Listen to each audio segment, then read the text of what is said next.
대림절 기간 동안에 우리가 특별히 주목해서 보는 사람이 있다면 세례 요한을 주로 주목해서 보게 됩니다. 세례 요한이 예수님의 앞서서 그의 오실 길을 예비하는 자로서 광야에 외치는 자의 소리의 역할들을 다 했기 때문입니다. 지난주 우리는 마가복음의 말씀을 통해서 예수 그리스도의 복음이 세례 요한을 통해서 어떻게 우리에게 전해졌는지 과거와 현재와 미래에 전해지는 말씀으로 우리가 함께 살펴봤습니다.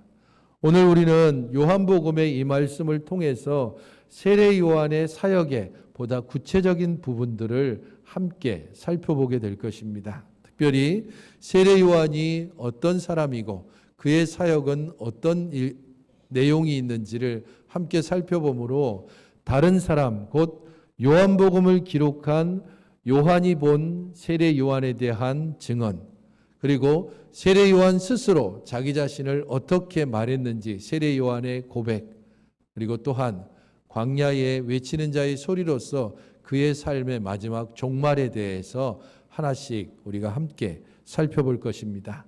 가장 먼저 사도 요한은 세례 요한을 어떻게 증언하고 있는지 6절을 같이 한번 읽어보시기 바랍니다. 6절입니다. 시작.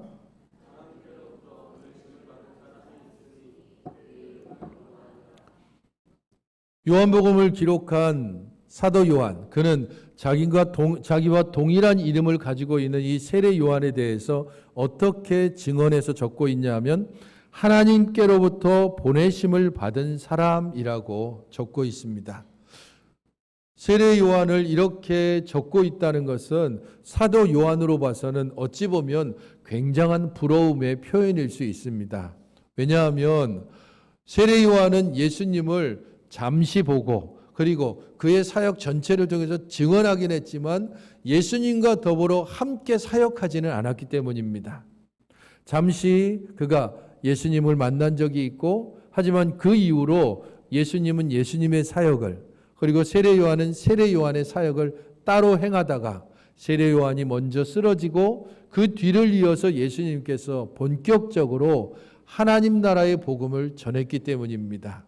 그에 반해서 이 요한복음을 기록한 사도 요한을 생각해 보십시오. 그는 예수님의 제자였습니다. 예수님과 더불어 3년간 함께 먹고 함께 마시고 유대 전 지역을 돌아다니면서 갈릴리로부터 예루살렘에 이르기까지 수많은 곳을 다니며 예수님의 기적을 목격했던 사람입니다. 직접 예수님의 말씀을 들었고 예수님의 음성이 어떤지 그의 얼굴색이 어떤지를 충분히 아는 사람이었습니다. 그런 사도 요한이 예수님의 생전에 예수님을 누구라고 고백하고 살았는가? 우리가 다 알듯이 어느 제자라 할지라도 마지막까지 예수님을 하나님의 아들로 완전히 고백하며 살지를 못했습니다. 그들은 예수님을 지금 오늘 우리가 본문에서 보는 것처럼 예루살렘으로부터 보냄받은 제사장과 레위인들이 물었던 것처럼 혹은 그들이 생각했던 것처럼 예수님이 그 선지자 메시아인가? 아니면 엘리야인가? 아니면 진짜 그리스도가 맞는가? 이런 면에 있어서 그들은 끊임없이 의심하고 끊임없이 그 마음속에 확신이 들었다가 그 확신이 무너졌다가 하는 일들을 계속해서 반복해 왔습니다. 무려 3년간. 이 의심과 확신 사이에 그들이 징검다리를 끝낸 것은 그의 죽음과 그의 부활과 그의 승천 이후에 곧 승천하신 이후 그리고 성령께서 그 마음속에 오신 이후에야 겨우 그 징검다리가 끝났습니다. 드디어 그들은 예수님께서 구세주이심을 하나님의 아들이심을 한참 뒤에야 겨우 완전히 고백하며 살아왔던 겁니다. 그에 반해서 세례 요한은 그 사역의 시작부터 그 사역의 마침까지 예수께서 하나님의 아들이심과 세상 죄를 지고 돌아가실 어린 양이라고 그는 끊임없이 고백했고 그 고백을 따라서 그의 모든 사역을 마쳤던 사람입니다.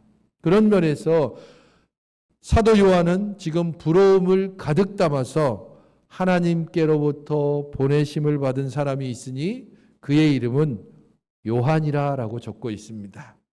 나도 이 사람과 같이 되었으면 얼마나 좋을까라고 하는 부러움의 마음이 이 구절에 함께 담겨져 있습니다. 그렇다면 세례 요한이 하나님께로부터 보내심을 받았다라는 것을 어떻게 증거할 수 있는가? 7절이 나와 있습니다.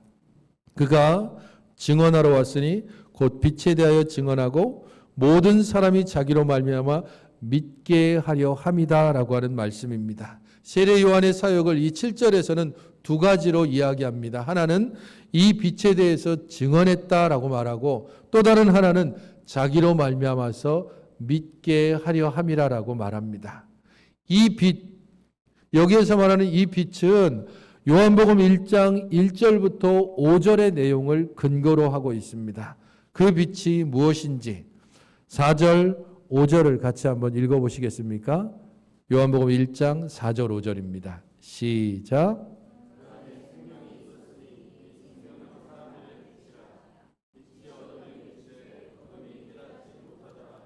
예, 태초부터 말씀이 있었고 이 말씀이 곧 하나님이다라고 요한복음을 시작한 이후에 그 하나님께서 이 땅 가운데서 생명의 빛으로 비추셨다라는 사실을 그는 적고 있습니다. 그런데 문제는 사람들이 어두움 가운데 있어서 그 빛을 알지 못했다라는 겁니다. 세례 요한은 이 빛을 증언하는 사람이었습니다. 어두움 가운데 있는 사람들에게 너희들에게 비치는 빛이 어떤 것인지, 너희들에게 비치는 빛이 바로 생명을 주는 것이고 죽음으로부터 우리를 구원한다는 사실을 증언했다는 것이 사도 요한의 세례 요한의 첫 번째 사역입니다. 두 번째 그의 사역은 자기로 말미암아 믿게 하려는 것이다라고 적고 있습니다. 세례 요한의 사역은 곧 그의 증언, 빛에 대해서 증언함으로 말미암아서 세례 요한 자신이 아니라 자기가 증언하는 예수 그리스도 참 생명이신 그분을 믿게 하려는 것에 그의 모든 사역이 맞춰져 있습니다. 왜 그렇습니까? 그 안에 생명이 있기 때문입니다. 이 생명이 사람들에게 비치고 사람들에게 비춰지고 있지만 깨닫지 못하니까 안타까운 마음으로 지금 그는 외치고 있습니다. 내가 아니고 내 뒤에 오실 그분, 어둠 속에서 벗어나 진정한 생명 가운데 나아오라고 그들에게 외치고 그들에게 그리스도를 믿도록 하는 사역에 세례 요한은 모든 것을 쏟아부었습니다. 그래서 그를 하나님께로부터 보내심을 받은 자라고 사도 요한이 지금 적고 있는 겁니다. 하나님께로부터 보내심을 받은 자라면 자기를 자랑하지 않습니다. 하나님께로부터 보내심을 받은 자라면 자기가 아니라 바로 하나님, 자기를 보내신 이를 증언하게 되어 있습니다. 지난 한 주간 우리에게 좀 부끄러운 일들이 인터넷이나 뉴스에 자주 등장을 했습니다. 기독교 단체 회장이라고 하는 어떤 목사님이 했던 발언 때문에 교회가 그리고 성도가 정말 눈을 뜨지 못하는 고개를 들지 못하는 일들이 있었습니다. 내가 하나님 보좌를 딱 잡고 살고 하나님 꼼짝마, 하나님 까불면 나한테 죽어. 이런 말들을 공개적으로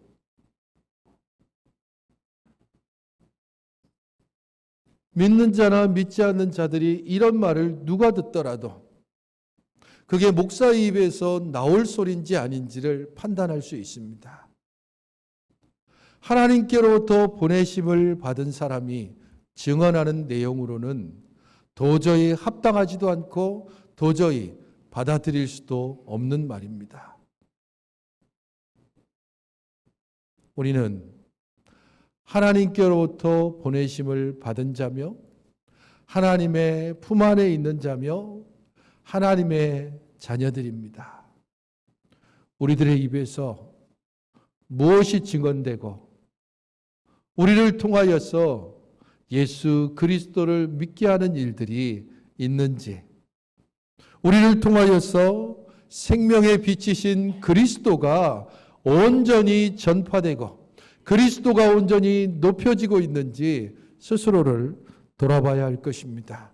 그리스도를 말하지만 은연중에 자기를 자랑하는 일은 없는지, 그리스도를 외치지만 은연중에 내가 이룬 업적을 다른 사람들이 알아주기를 혹시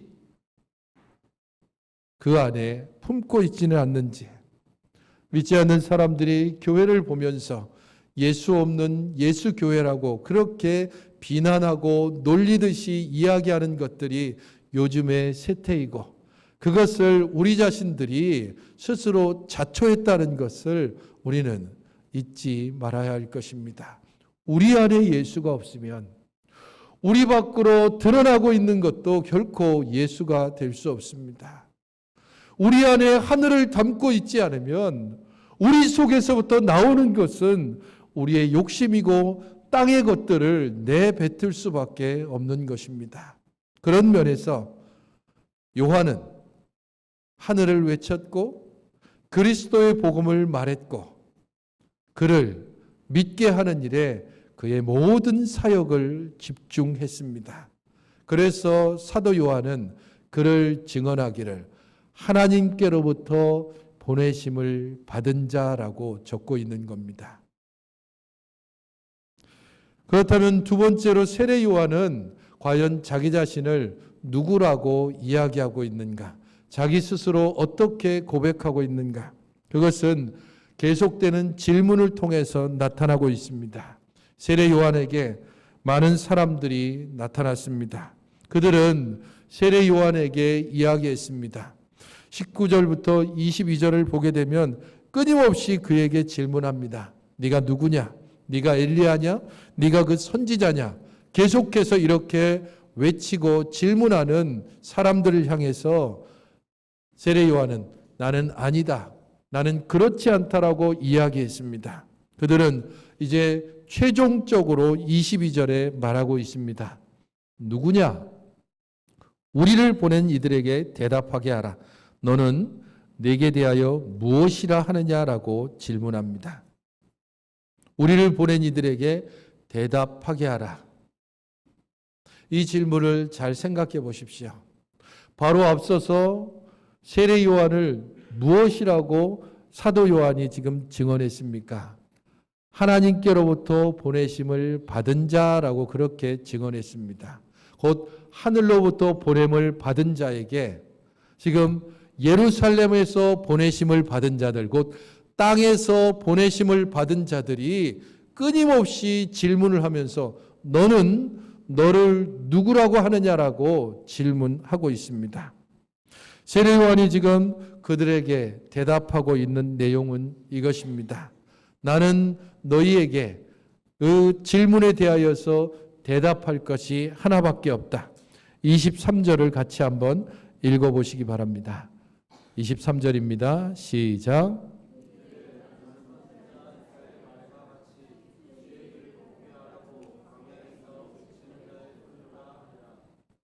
그림을 잠깐 함께 보시면 좋겠습니다. 이 그림을 함께 보시면 렘브란트가 그린 세례 요한이라고 하는 제목의 그림입니다. 전체적으로 보면 주변 전체가 좀 어둡고 가운데 부분만 환하게, 그 가운데 서 있는 사람이 세례 요한입니다. 이 부분을 좀 더 확대해서 보면 이렇습니다. 세례 요한이 서서 외치고 있고 사람들의 모습을 혹시 잘 보이신다면 그 표정을 보십시오. 그리고 그들의 얼굴이 어디를 향하고 있는지 한번 보십시오. 이게 실제적인 모습은 아니지만 화가가 이 그림을 그릴 때는 자기의 신앙 고백을 따라서 그림을 지금 그린 겁니다. 사람들은 지금 아무도 세례 요한을 주목해 보지 않습니다. 그들은 서로를 보고 그리고 그들의 표정을 하나하나 자세히 보면 그야말로 세례 요한의 그 간절한 외침과는 전혀 상관없이 완전히 무관심한 얼굴을 하고 있습니다. 완전히 무관심한 얼굴로 자기 생각에 골똘히 잠겨져 있는 사람들. 그게 지금 화가가 표현하고 싶은 내용입니다. 어느 누구도 하나님께로부터 보내심을 받은 세례 요한의 말을 들으려고 하지 않습니다. 그럼에도 불구하고 광야에 외치는 자의 소리로 세례 요한이 외쳐야 될 내용이 있기 때문에 그는 끊임없이 외치고 있습니다. 또 다른 그림을 한번 보십시다. 세례 요한이 외치는 것과 그리고 지금 그들에게 질문하고 있는 사람들의 모습을 좀 더 사실적으로 그린 그림입니다. 그들에게 질문하고 있는 제사장과 레위인들이 입은 옷과 그리고 지금 엘리야로 칭해지고 있는 세례 요한이 입은 옷을 비교해 보면 얼마나 초라하고 그리고 화려한지를 대비적으로 알 수 있습니다. 그리고 이 그림에서 우리가 특별히 주목해 봐야 할 것은 적어도 이 그림을 그린 화가가 오늘 본문의 내용에 충실하게 그리고 있다는 것을 알 수 있습니다. 세례 요한이 위에 있고 질문하는 자들은 아래에 있습니다. 하늘에 있는 이에게 지금 땅에 있는 사는 사람들이 질문하는 겁니다. 너는 너를 누구라고 하느냐라고 그렇게 질문합니다. 나는 광야에서 외치는 자의 소리라고 그는 말했습니다. 젊었을 때에 처음 이 소리를 들었을 때에 의문을 가졌습니다. 이거 뭔가 좀 잘못된 거 아닌가? 왜냐하면 세례 요한이 자기를 소개한다면 나는 광야에서 외치는 자 이렇게 말해야 맞습니다. 그러면 인격이 들어가기 때문입니다. 그런데 세례 요한은 뭐라고 지금 얘기하고 있냐면 나는 광야에서 외치는 자의 소리라고 말합니다. 여기에는 인격이 없습니다. 소리는 한번 내뱉으면 끝입니다. 어떤 인격도 형체도 모습도 없습니다. 한번 사용되고 마는 겁니다. 요한은 자기 자신을 그렇게 소개합니다. 나는 소비되는 자고 한번 사용되고 사라져 없어질 소리일 뿐이다. 나 자신은 결코 나타나서는 안 되고 드러나서는 안 되고 나를 외치는 자가 드러나야 되고 나를 외치는 자가 분명하게 높임을 받아야 한다는 사실을 세례 요한은 알고 있었기 때문에 나는 소리일 뿐이다라고 말하고 있습니다. 그 소리의 내용이 무엇입니까? 두 가지입니다. 첫 번째를 같이 읽어보십시다. 시작. 두 번째를 읽어보십시오. 시작.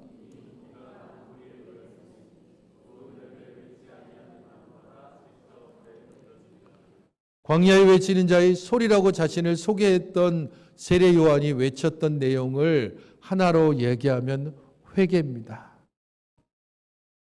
너를 돌아보고 너의 죄됨을 알고 하나님께로 돌이켜 회개하라라고 그렇게 외쳤습니다. 세상에서 이야기하는 것과 다른 소리입니다. 세례 요한이 처음 광야에서 외쳤을 때에 몇몇 호기심 많은 사람들이 저 사람이 도대체 무슨 소리를 하나 찾아왔을 겁니다.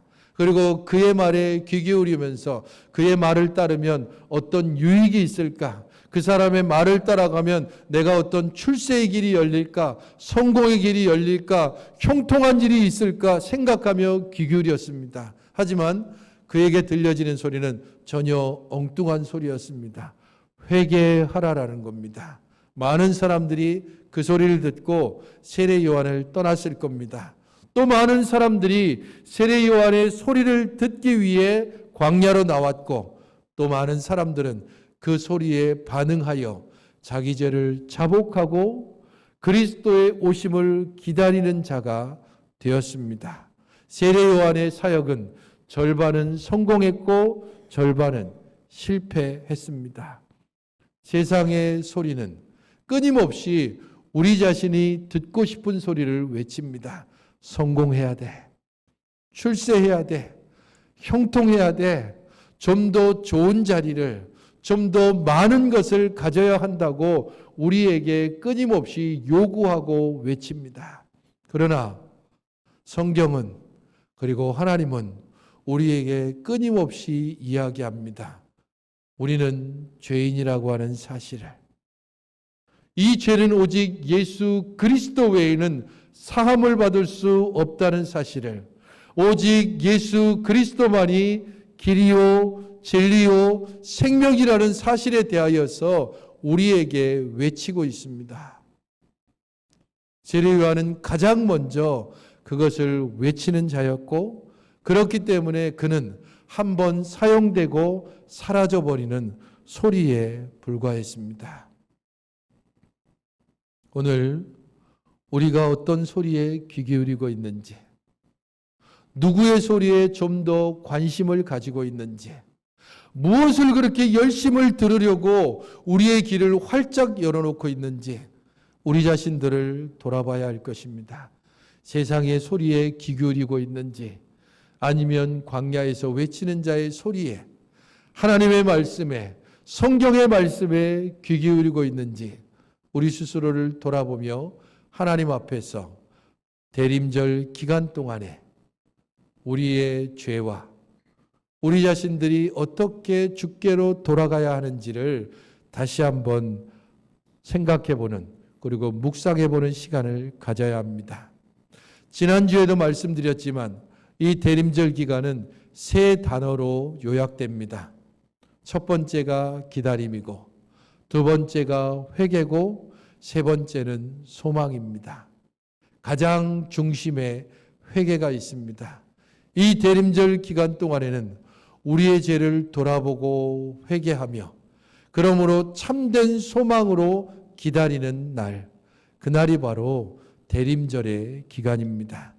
번잡한 일상에서 벗어나서 우리의 1년을, 그리고 우리들의 이제까지 살아온 삶을 다시 한번 돌아보며, 이 모든 죄 가운데서도 하나님께서 우리를 어떻게 사랑하시고 우리에게 어떤 은혜를 주셨는지를 돌아보며 참된 소망이신 예수 그리스도를 기다리고 우리 하나님의 은혜를 받은 자로서 이 은혜를 나눠주기를 힘쓰는 대림절 기간이 되어야 할 것입니다.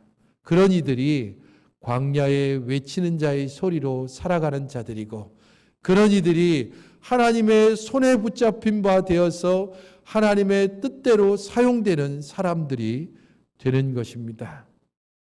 광야에 외치는 자의 소리로서 세례 요한의 결말은 24절부터 28절까지의 대화를 통해서 나타납니다.